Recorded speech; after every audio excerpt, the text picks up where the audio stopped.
All right, today we're jumping right into The Imperative Habit. This is a book with a pretty bold promise that you can actually rewrite the unconscious programming that's keeping you from feeling truly happy. We're going to break down how to get out of those patterns that hold you back. So, let's get into it. Does this image feel a little too real? You know the feeling. You're working your tail off. You're chasing success. You're doing everything you're supposed to be doing, but that deep sense of fulfillment is just not there. I mean, that's the classic definition of insanity, right? Doing the same thing over and over and expecting a different result. And this quote from the author, wow, it just cuts right to the chase, doesn't it? He played the game, he won the prizes, he built a life that looked absolutely perfect from the outside.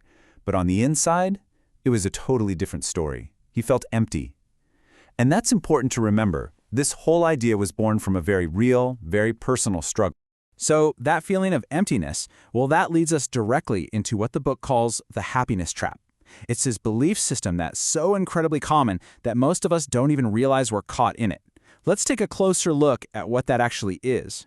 What's so wild about this is just how clear the disconnect is. On one side, you've got society's formula, the rule book we're all given. Work hard, get more stuff, and then, finally, you'll be happy. But on the other side is the author's reality, and maybe yours too, where that equation just doesn't work. The harder he worked, the more stuff he got, the more hollow it all felt. The book uses this brilliant metaphor of being a goose in a flock. We're just following along, right? We're flying in a direction set by the loudest voices around us, media, culture, maybe even our own families. We're flying perfectly in formation, but we never stop to ask, wait a minute, is this even the direction I want to go? For the author, flying so far off his own course, well, it was bound to end in a crash.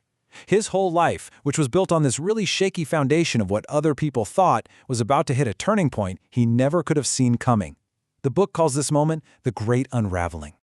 And just like that, his entire world, everything he'd so carefully built, it just shattered. We're not talking about a minor setback here. This was a total system failure that ripped through every single part of his life. And this slide, man, it just shows you how complete that collapse was. It wasn't just one thing going wrong. It was everything, all at once, in a horrifying domino effect. He lost his best friend, his marriage fell apart, his business went under, and then he suffered a physical injury that left him completely helpless. He had officially hit rock bottom. So here's the real kicker. His old playbook, the just work harder strategy, it was completely useless now. Every tool he had ever relied on his entire life had failed him, big time. He was totally out of ideas, completely lost, and he was forced to find a brand new way forward. And it was right there, in that moment of total surrender, that he discovered the real problem wasn't his life circumstances. It was his internal programming. And that single realization is the absolute key to rewriting that program and finding genuine happiness. Okay, so we all have this thing the book calls the conditioned self. The easiest way to think about it is like your brain's autopilot. It's this massive collection of beliefs and automatic reactions that you've just soaked up over a lifetime without ever really questioning them. It's the part of you that defines your worth by what you have, what you do, and what other people think of you. But there's another part of you, the real self. Now, this is your core consciousness. It's not the thoughts themselves, but it's the quiet observer of your thoughts. It's the part of you that can actually hit the pause button, see the bigger picture, and then consciously choose how to respond. This slide just lays it all out, side by side. The conditioned self on the left is basically a puppet, and its strings are being pulled by fear. Fear of failure, fear of judgment, fear of losing things. The real self on the right, though, is grounded. It's driven by love, and it knows deep down that its value is inherent. It's not based on anything external. And this is such a powerful way to picture it, right? The conditioned self is like that poor mouse in a maze. It keeps running down the same path to get the cheese, gets a little electric shock every single time, but it never learns to try a different route. It's just stuck in this painful, self-defeating loop. So, the big question is, how do you break that loop?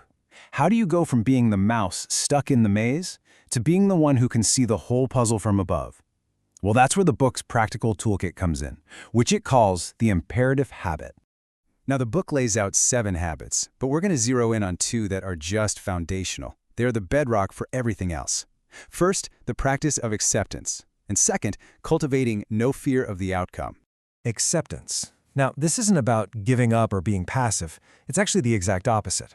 It's about stopping the exhausting fight against what is.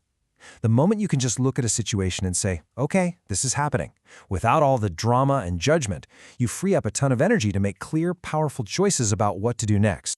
And that flows right into this second habit. Look, our society is completely obsessed with the outcome, winning the prize, hitting the target, getting the results. But focusing on that just creates constant anxiety over all these things we can't actually control. The real shift is to focus on the journey, the process, the effort, the learning, because that is always in your control.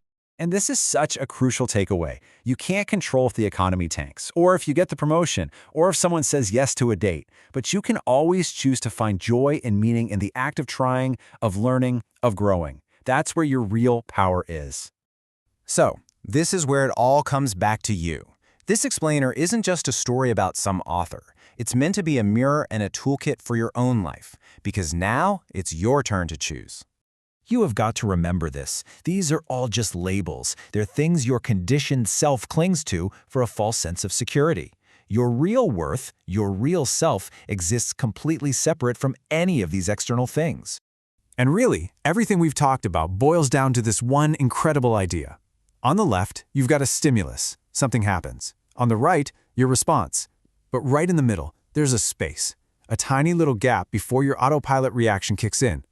The entire practice is about finding that space, because in that space lies all your power, the power to choose. And that leaves us with this one last thought to chew on. Your life, right now, is a series of choices, thousands of them every day. The question isn't whether or not you're making them. The real question is, who or what is in the driver's seat? Is it your conditioned programming, or is it your real conscious self?